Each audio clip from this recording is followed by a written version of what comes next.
हाँ, तो प्यारे भैया बहनों, कैसे हैं आप सभी? आशा करते हैं आप सभी स्वस्थ होंगे, अच्छे होंगे। देखिए, इतिहास में हमने पार्ट 2 समझा था। फर्स्ट पार्ट में भारत में अंग्रेजी राज्य की स्थापना, तो पार्ट 1 हो चुका था। हमने इसमें जाना कि किस प्रकार से अंग्रेज भारत में व्यापार करने के लिए आए और उन्होंने यहाँ के जो मुग़ल शासक थे, उनसे फरमान प्राप्त किए व्यापार करने के लिए। ठीक है, ये सारी चीज़ें हमने यहाँ समझी, किस प्रकार से उन्होंने अपनी ईस्ट इंडिया कंपनी की स्थापना की और किस प्रकार से यहाँ वे लोगों से, किसानों से खेती कराते थे और यहाँ से लाभ प्राप्त किया करते थे। अब आगे हमको समझना है अगला पॉइंट, विदेशी कंपनियाँ और भारतीय राजा। जिन भैया बहनों ने पार्ट 1 नहीं देखा हो तो चैनल पर जा कर के पार्ट 1 देख सकते हैं, प्ले लिस्ट में आपको मिल जाएगा। ठीक, देखेंगे विदेशी कंपनियां और भारतीय राजा। यूरोपीय सेना के पास देखिए बेहतर नौसेना, तोपें और बंदूकें भी थी। जो यूरोपीय सेना थी उसके पास क्या था? बहुत अच्छी नौसेना। नौसेना मतलब जो सेना जल में कार्य करती है, ठीक है, उसको जल सेना भी बोलते हैं। तो इस प्रकार की बेहतर सेना भी उनके पास थी, तोपें और बंदूकें भी थी। और यूरोपीय सैनिक नियमित अभ्यास यानी परेड भी किया करते थे और वे अनुशासित भी थी। ठीक है, और इस प्रकार से वह उनके अंदर जो उनकी सेना थी कई विशेषताओं से परिपूर्ण थी। इस प्रकार से यूरोपीय सेना का जो पलड़ा था भारतीय सेनाओं से भारी रहने लगा। राजाओं की सैनिक ताकत बढ़ाने के बदले में कंपनियां उनसे व्यापार की कई रियायतें ऐंठने लगीं। ठीक है, उन्होंने कहा कि राजाओं की जो सैनिक ताकत बढ़ाने के लिए, है ना, वह राजाओं को भड़काते थे एक दूसरे राजाओं के खिलाफ। वो कहते थे यदि आपको हमारी सेना चाहिए तो आप ले सकते हैं, इसके माध्यम से आप पड़ोसी राजा पर आक्रमण करके क्या उसे अपने राज्य में आप मिला सकते हैं। तो इस प्रकार से वे क्या करते थे, उन राजाओं से लाभ प्राप्त कर लिया करते थे। तो राजा कंपनी की सैनिक सहायता के बदले उसे बहुत सा धन भेंट में दे देते थे। यह धन कंपनी के व्यापार के काम आता था और कई बार कंपनी राजा से उसके राज्य का एक बड़ा इलाका भी भेंट में ले लेती थी। ठीक है, अब उस इलाके में जाकर के वो क्या करते थे, कंपनी वाले, कंपनी मतलब जो अंग्रेज थे व्यापार करने के लिए आए थे, उनसे मनमाना करान, जो मनमाना कर था, लगान था, वो वसूल किया करते थे। ठीक है, और उस धन से अपने व्यापार को बढ़ाया करते थे। देखो ये ड्रिल करते हुए सैनिक आपको नजर आ रहे हैं। ड्रिल करते मतलब परेड करते हुए, नियमित परेड करते हैं, है ना। नियमित अभ्यास करते रहने से क्या होता है कि वह व्यक्ति अपने कार्य में क्या है, पारंगत होते चले जाते हैं। यदि आप नियमित अध्ययन करेंगे, नियमित पढ़ाई करेंगे तो क्या है, आपको वो बातें, पढ़ाई की सब बातें याद रहती हैं। और वहीं आप अपनी कुछ दिन के लिए पढ़ाई छोड़ देते हैं तो आप सब भूल जाते हैं, है ना। फिर दोबारा से हमको वहीं से पढ़ना पड़ता है। तो नियमित अभ्यास बहुत आवश्यक होता है।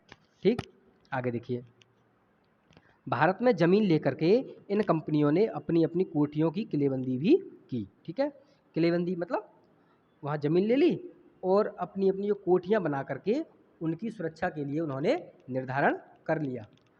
आगे देखेंगे, भारत में एक दूसरे से कई युद्ध लड़े गए। इनके द्वारा दक्षिण भारत के कर्नाटक क्षेत्र में 1746 से 1763 के बीच 3 युद्ध लड़े गए जिन्हें कर्नाटक युद्ध कहा जाता है। अंत में फ्रांसीसी अंग्रेज़ों से परास्त हो गए और सिर्फ व्यापारिक कार्यों तक ही सीमित रहे थे। आगे देखेंगे आप कि राजाओं और नवाबों को अंग्रेज़ों से किस प्रकार से खतरा रहने लगा। ठीक है, तो कंपनी को भेंट देने और उसकी सेना का खर्चा उठाने में भारतीय राजाओं पर बहुत बोझ पड़ने लगा था। राजा और नवाब व्यापार के खिलाफ नहीं थे, लेकिन वे अपने राज्य में किसी और की सैनिक ताकत नहीं बढ़ने दे सकते थे। ठीक है, उन्होंने कंपनी की सैनिक ताकत पर रोक लगाने की कोशिश की। धीरे धीरे अब देखिए, जो ये राजा थे और नवाब थे, वे अंग्रेज़ों की चाल को समझने लगे थे। ठीक है, अब वो जानने लगे थे कि जो कंपनी हस्तक्षेप कर रही है इस प्रकार से, तो इस प्रकार से उनके राज्य पर खतरा आ सकता है। ठीक है, अब शस्त्र और अस्त्र के माध्यम से और किलेबंदी के सहारे से व्यापार होने लगा, तो ये कोई साधारण व्यापार नहीं रह गया था, है ना। ये बातें अब ये लोग समझने लगे थे। कौन समझने लगे? जो यहाँ के राजा थे, नवाब थे। ठीक है, अब यहाँ देखना है ब्रिटिश ईस्ट इंडिया कंपनी का भारत के राजाओं के राज्य से फ़ायदा उठाना। क्या फ़ायदा उठाते थे? कंपनी के कर्मचारी अपना निजी व्यापार भी कर रहे थे और अपने माल को कंपनी का माल बताकर, है ना, और वे कोई कर नहीं चुकाते थे। इस तरह कंपनी तो धनवार हो रही थी और उसके कर्मचारी अफसर भी निजी रूप से मालामाल होकर भारत से लौटते थे। ठीक है, अगला पॉइंट है, कई भारतीय व्यापारी व सेठ थे जो कंपनी के व्यापार में भी मदद करते थे। वे भी अपने माल को कंपनी का माल बताकर, ठीक है, कर देने से बच जाते थे। तो इस प्रकार से भारत में भी कई ऐसे व्यापारी सेठ भी थे। कंपनी की आड़ में राज्यों में लूटपाट होने लगी और धोखाधड़ी भी हो रही थी। आगे समझेंगे।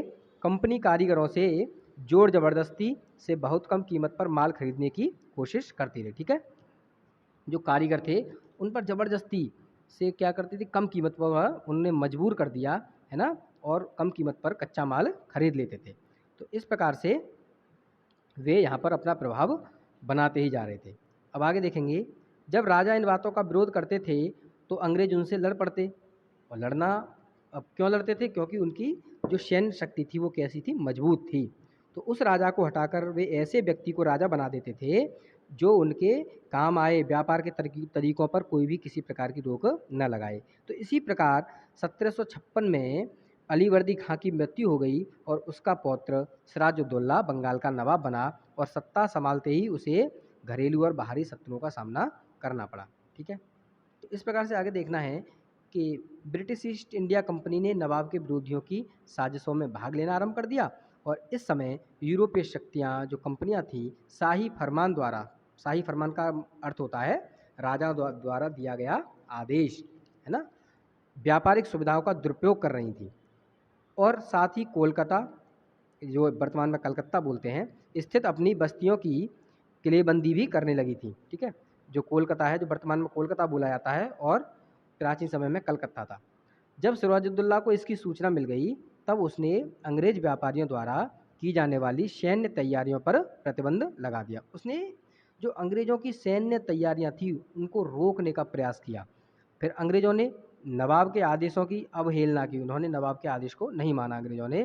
तो इससे क्रुद्ध होकर के नवाब ने अंग्रेजों के गढ़ कोलकाता पर आक्रमण कर उन्हें परास्त कर दिया। ठीक है, तो इस प्रकार से इस घटना का जो समाचार है, जो पहला पहुंचा, मद्रास पहुंचा, क्लाइव एक नौसैनिक बेड़े के साथ कोलकाता पहुंचता है और कलकत्ता पर अंग्रेजों का पुनः अधिकार हो गया।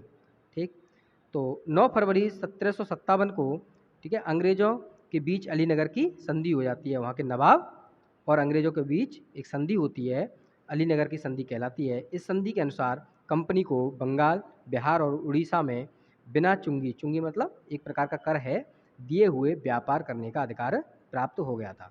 ठीक, किंतु क्लाइव इससे संतुष्ट नहीं हुआ। वह तो बंगाल में अंग्रेजी साम्राज्य की स्थापना करना चाहता था। उसके बाद क्लाइव ने नवाब के विरोधियों से साठगांठ शुरू कर दी और उन विरोधियों को अपनी तरफ मिला करके नवाब के सेनापति मीर जाफ़र स्वयं बंगाल का नवाब बनना चाहता था।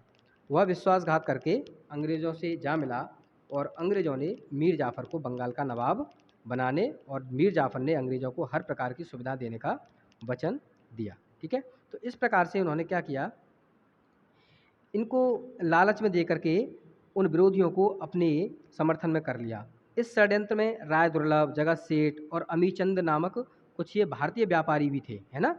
तो व्यापार लाभ के लिए इन्होंने अंग्रेजों का समर्थन किया और इस षड्यंत्र की योजना पक्की होते ही क्लाइव ने सिराजुद्दौला को एक कूटनीतिक पत्र लिखकर, है ना, यानी एक फर्जी पत्र लिखकर उस संधि की शर्तों को भंग करने का उस पर आरोप लगा दिया और इस संधि के उल्लंघन हेतु उसे दंडित करने के लिए एक बड़ी सेना लेकर बंगाल की राजधानी मुर्शिदाबाद की ओर चल पड़ा। तो प्यारे भैया बहनों, आज इतना ही समझेंगे, आगे हम पार्ट 3 में कल समझेंगे। ठीक है, धन्यवाद। प्लासी का युद्ध हम कल पढ़ेंगे।